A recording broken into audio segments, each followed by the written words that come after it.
بسم اللہ الرحمن الرحیم۔ آج تک کے معزز ناظرین السلام علیکم۔ اب قسط 110 ملاحظہ فرمائیں۔ ایک بڑے پتھر کی آڑ سے نکلتے ہی ان دونوں سے آمنا سامنا ہو گیا۔ ان دونوں کا تعلق مارشل آرٹ کے کسی ٹریننگ کیمپ ہی سے تھا، لیکن انگلیوں سے آوارہ گرد ہی لگتے تھے۔ ماسٹر لیشی یان ان سے سوالات کرتا رہا۔ باتیں کرتے ان میں سے ایک نے اچانک ہی پستول نکال لیا، جبکہ دوسرے کے ہاتھ میں خنجر نظر آنے لگا تھا۔ پستول کا رخ میری طرف تھا۔ ماسٹر لیشی جان گہری نظروں سے ان دونوں کی طرف دیکھ رہا تھا اور پھر اچانک ہی اس کی ٹانگ حرکت میں آئی۔ اس کا پیر پستول والے کے ہاتھ پر لگا۔ پستول اس کے ہاتھ سے نکل کر دور جا گرا۔ میں نے خنجر والے پر حملہ کر دیا، اس نے بھی حملہ کیا تھا۔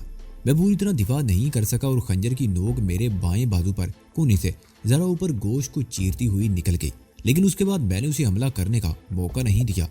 خنجر کی نوک نے میرے بازو کی کھال کو کاٹا تھا۔ زخم زیادہ گہرا نہیں تھا، اس لیے مجھے اس کی پرواہ بھی نہیں تھی۔ میں نے اپنے حریف کو اٹھا کر پٹخ دیا۔ ماسٹر لیشی جان بھی اپنے حریف کی درگت بنا رہا تھا۔ میرے خیال میں ان دونوں نے ہم سے ٹکرا کر بہت بڑی حماقت کا ثبوت دیا تھا۔ میرے نام کی داغ تو بیٹھی ہوئی تھی اور ماسٹر لیشی جان بھی نامی گرامی مارشل آرٹسٹ تھا۔ انہوں نے شاید پستول کے بل بوتے پر ہمیں زیر کرنے کی کوشش کی تھی، لیکن پستول ہاتھ سے نکل جانے کے بعد خود ہی پٹ رہے تھے۔ ہم ان دونوں پر تقریباً قابو پا چکے تھے کہ یکا یک جانکی کی چیخ سن کر میں چونک گیا۔ میں نے اپنے حریف کی گردن بازو کی لپیٹ میں لے رکھی تھی۔ ایک زوردار جھٹکا اس کی زندگی کا خاتمہ کر سکتا تھا۔ جانکی کی چیخ سن کر میں نے اوپر دیکھا تو میرا دل اچھل کر حلق میں آ گیا۔ غار کے دھانے پر ایک سیان جانکی کو گرفت میں لیے کھڑا تھا۔ اس کے ہاتھ میں پکڑے ہوئے خنجر کی دھار جانکی کے نرخرے کو چھو رہی تھی۔ میرے آدمیوں کو چھوڑ دو۔ 50 فٹ اوپر سے اکسیان کی چیختی ہوئی آواز سنائی دی۔ اگر ان میں سے کسی کو معمولی سا نقصان بھی پہنچا تو میں اس کا گلا کاٹ دوں گا۔ میں کانپ اٹھا۔ صورتحال بڑی خطرناک تھی۔ جانکی مکمل طور پر اکسیان کے رحم و کرم پر تھی۔ اس کے ہاتھ کی معمولی سی حرکت جانکی کی زندگی کا خاتمہ کر سکتی تھی۔ میں نے ماسٹر لیشی جان کی طرف دیکھا۔ اس نے اپنے حریف کا ہاتھ مروڑ کر اس کی پشت سے لگا رکھا تھا۔ ماسٹر کا دوسرا ہاتھ فضا میں بلند تھا، شاید وہ اپنے حریف کی گردن یا کندھے پر چوب لگانا چاہتا تھا، مگر جانکی کی چیخ سن کر اس کا ہاتھ ہوا ہی میں معلق رہ گیا۔ میری حریف کی گردن میرے بازو کی آہنی لپیٹ میں تھی۔ ایک زوردار جھٹکا اس کی زندگی کا چراغ گل کر سکتا تھا، لیکن یہ نئی صورتحال سامنے آتے ہی میرے بازو کی گرفت خود بخود ڈھیلی پڑنے لگی۔ میں نے ماسٹر لیشی جان کی طرف دیکھا۔ اس نے اپنے حریف کو آگے دھکا دے کر چھوڑ دیا۔ وہ منہ کے بل گرا۔ اس کا چہرہ ایک پتھر سے ٹکرایا اور اس کے منہ سے ہلکی سی چیخ نکل گئی۔ میری گرفت بدستور ڈھیلی ہو رہی تھی۔ میرا شکار بھی اپنی گردن چھڑانے کی کوشش کر رہا تھا۔ میں نے ایک بار پھر گرفت سخت کی اور ہلکا سا جھٹکا دے کر اسے چھوڑ دیا۔ وہ بھی چیختا ہوا منہ کے بل گرا۔ وہ فوری طور پر نہیں اٹھ سکا تھا، وہیں بیٹھا گردن سہلاتا رہا، جبکہ اس کا دوسرا ساتھی بھی گھٹنوں کے بل بیٹھا اپنی پیشانی سے رسنے والا خون پونچھ رہا تھا۔ ان دونوں میں سے کسی نے بھی اٹھنے میں جلدی نہیں کی۔ انہیں شاید یہ اطمینان تھا چونکہ جانکی ان کے گرو اکسیان کے قبضے میں تھی، اس لیے ہم کوئی حرکت نہیں کر سکیں گے۔ تم دونوں میرے آدمیوں سے دور ہٹ کر کھڑے ہو جاؤ، اکسیان کی چیختی ہوئی آواز سنائی دی۔ اگر کسی نے کوئی حرکت کرنے کی کوشش کی تو یہ لڑکی زندہ نہیں بچے گی۔ میں اور ماسٹر لیشی جان ان دونوں سے دور ہٹ کر اس طرح کھڑے ہو گئے کہ ہمارے پیچھے ایک چٹان تھی۔ اس طرح ہم عقب سے کسی ممکنہ حملے سے محفوظ ہو گئے تھے۔ ہم دونوں نے اپنے درمیان بھی 5-6 گز کا فاصلہ رکھا تھا۔ میں نے ایک بار پھر سر اٹھا کر اوپر دیکھا۔ اکسیان نے جانکی کا ایک بازو مروڑ کر اس کی پشت سے لگا رکھا تھا۔ دوسرے ہاتھ میں پکڑا ہوا خنجر اب جانکی کی شاہ رگ سے ہٹ گیا تھا، تاہم اس کی نوک گردن کو چھو رہی تھی۔ اکسیان نے جانکی کو ہلکا سا دھکا دیتے ہوئے کچھ کہا، لیکن فاصلہ زیادہ ہونے کی وجہ سے مجھے کچھ سنائی نہیں دے سکا تھا، مگر جانکی آہستہ آہستہ آگے بڑھنے لگی تھی۔ غار کے دانے سے دریا کے کنارے تک ایک آڑ سی ترچھی ڈلواں تنگ سی پگڈنڈی تھی۔ جانکی آگے تھی اور اکسیان پیچھے۔ اس سے لگا ہوا جانکی کا ہاتھ بدستور اس کی گرفت میں تھا۔ جانکی کے چہرے کے تاثرات بتا رہے تھے کہ وہ خوفزدہ تھی۔ ظاہر ہے خنجر کی نوک شاہ رگ سے لگی ہوئی ہو تو کسی بہادر آدمی کا بھی پتا پانی ہو سکتا ہے۔ وہ تقریباً آدھا راستہ طے کر چکے تھے۔ میں نے ان دونوں آدمیوں کی طرف دیکھا جو ہمارے حریف بنے تھے۔ ماسٹر لیشی جان سے پٹنے والا شخص ادھر ادھر پتھروں میں اپنا پستول تلاش کر رہا تھا، جبکہ دوسرے کو بھی اپنے خنجر کی تلاش تھی جو میرے پیر کی ٹھوکر سے کہیں دور جا گرا تھا۔ میری نظریں دریا کی طرف اٹھ گئی۔ وہ کشتی چٹانوں کی آڑ سے نکل کر ایک بار پھر سامنے آ رہی تھی۔ اس میں اب صرف ایک ہی آدمی تھا جو آہستہ آہستہ چپو چلا رہا تھا۔ جب ہم نے غار کے دانے پر سے دیکھا تو اس میں 4 آدمی تھے اور وہ اس وقت کنارے پر اتر گئے تھے۔ اس سے آگے دریا میں ذرا سا گھماؤ تھا۔ آگے جا کر کسی چٹان کی آڑ میں اکسیان بھی کشتی سے اتر گیا تھا۔ میں اور ماسٹر لیشی جان غار والی چٹان سے نیچے آ کر ان دونوں آدمیوں سے نمٹ رہے تھے، اور اسی دوران میں اکسیان چٹانوں کے اوپر سے ہوتا ہوا غار کے دانے پر پہنچ گیا تھا، جہاں جانکی اس کے قابو میں آ گئی تھی، اور اب وہ کشتی پھر سامنے آ گئی تھی، لیکن کنارے سے تقریباً 10 گز دور تھی۔ میں ایک بار پھر جانکی اور اکسیان کی طرف دیکھنے لگا۔ وہ ڈولان پر آدھے سے زیادہ فاصلہ طے کر چکے تھے، اور پھر میری آنکھوں نے وہ منظر دیکھا جو بالکل خلاف توقع تھا۔ اس میں شبہ نہیں کہ جانکی عورت ہونے کے ناطے مردوں کے مقابلے میں کمزور تھی۔ صنف نازک کو ہمیشہ نزاکتوں کا مجموعہ اور کمزور سمجھا جاتا ہے، مگر تاریخ میں جا بجا ان عورتوں کے حوالے بھی موجود ہیں جنہوں نے مردوں کو ناکو چنے چبوائے اور حکومتوں کے تختے الٹ دیے۔